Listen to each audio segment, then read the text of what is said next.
Hey, what's up, guys? I know I said some things earlier and I wanted to come back and kind of talk about it again and kind of recant. Remember I talked to you guys last week about the little issue I had in the airport, letting my emotions get the best of me and how you guys got to make sure you don't let your emotions get the best of you. Speaking of emotions, I want to digress right quick. You notice I am wearing my Team Moss stuff again. Told you every time I go work out and you see me in this, that means battle time. That means battle, get ready, fight, strength. That's the love I want to keep sending Randy. Battle, stay together, fight, show that strength, that same strength you've always shown. So it works well because pretty early in the morning now as I'm getting ready to go get my workout in. And since I've been doing this new thing, I know I'm digressing, I'm going to get to it.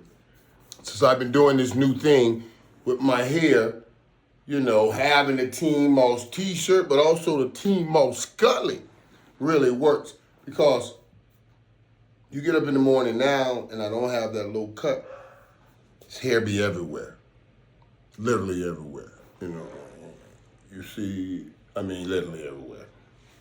So now you throw my Team Moss Scully on and get right to work. Putting that work out, because I know how strong my boy is, and trust me, I know how strong that joker is. He came up here in Dallas one time and locked and loaded 3 catches, 175, 65 yards, and 3 touchdowns. He was locked and loaded. He became my boy. Even though I only had about 130 that game, and they did win. That's another story too. So always sending love again to my boy Randy Moss to make sure, he knows that his teammate, Hall of Fame teammate, NFL teammate, because I see us all as teammates that played in the NFL, so that we always thinking about him and loving him. And I'm texting him and telling him the same thing that I'm sharing with you guys. So all that is what it is, man. Let's make sure we keep him in our prayers.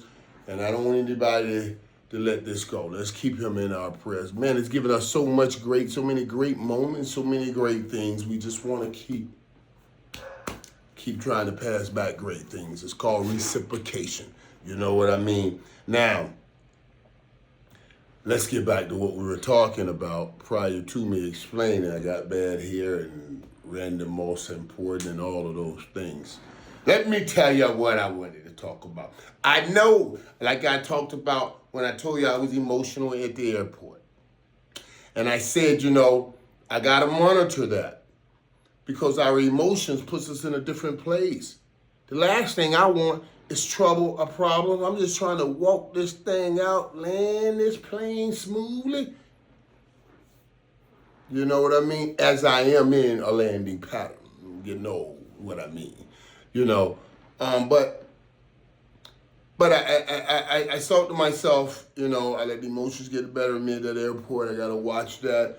I did. I let my emotions get the better of me, even with the NC2A and the University of Miami, and I said I'm not going to watch it, and I'm not going to talk about it. Well, I couldn't stay away. I watched. The last thing I ever want to do is not be truthful with my people here in the locker room. That's what a locker room is. It's a safe place. You know what I mean? A safe place for us to share our truths. And that's why I felt safe to even tell you that they had to call the police on me at the airport because we're in a safe space. In this reality, I just lost my cool. I ain't hit nobody. If I hit anybody, you'd have known about it because their ass would have been in the hospital. But I let it go because I'm trying to grow. Stay close to God and help me with all of my issues. But I was emotional talking about the NC2A, and I am going to talk about it. I'm fixing myself here.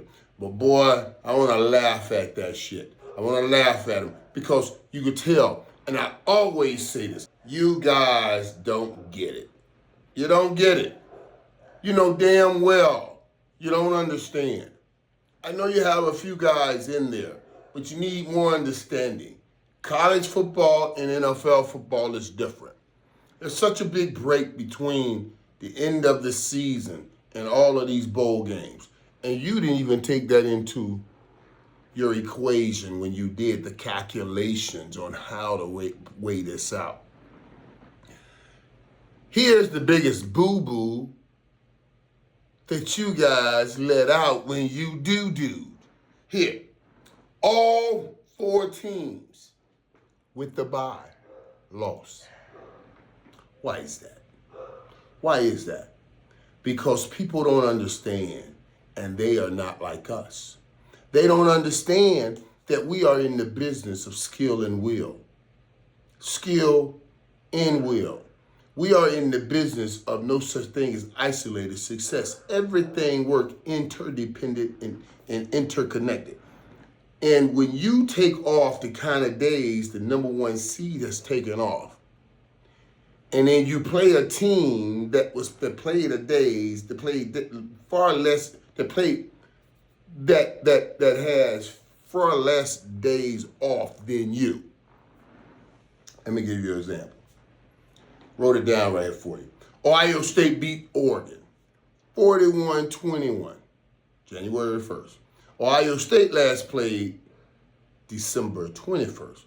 Oregon last played December 7th. Get the difference. Get the difference. 24 days or 10 days. 24 days, dummies, before you put, and you, okay, you dummies don't fucking know football enough. You don't know. You can't give somebody 20 a month off from playing football and expect they'll be anywhere near what they were when they took off. Stop.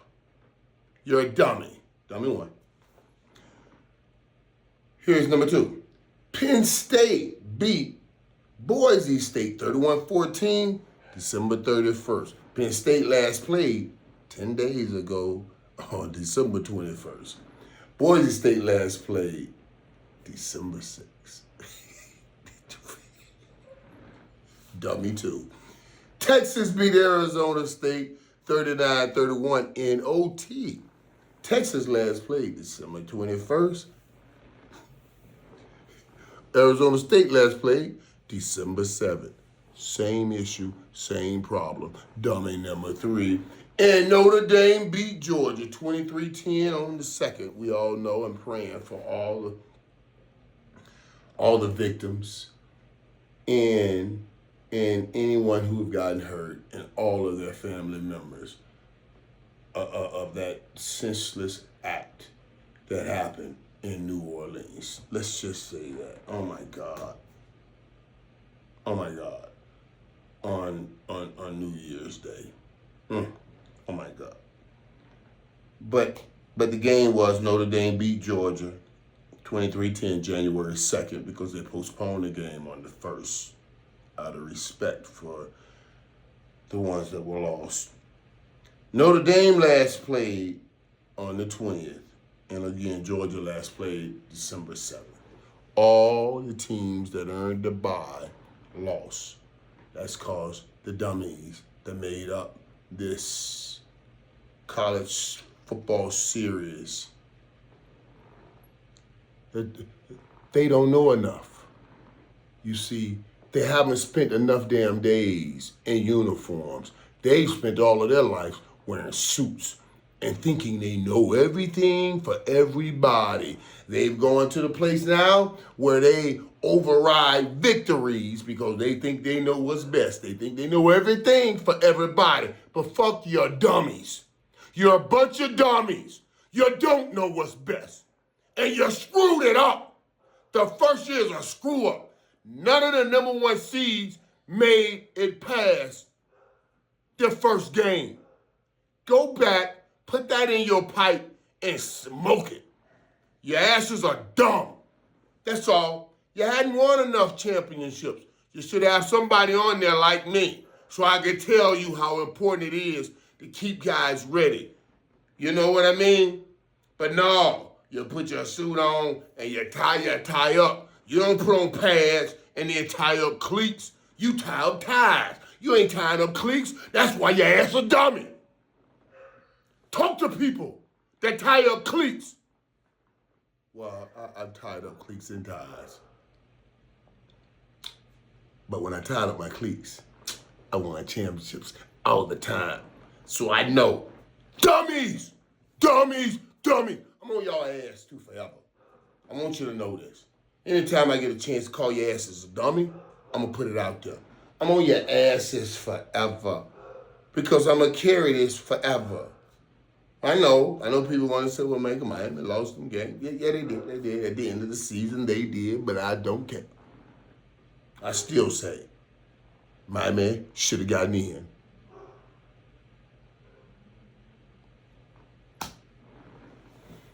Yeah. Woosah. I just talked to you about my emotions. You know what I'm saying? I just talked to you about my emotions. I'll be telling you, this emotion thing's real. It's all real. So I gotta woosah. Love you guys. Talk to you soon.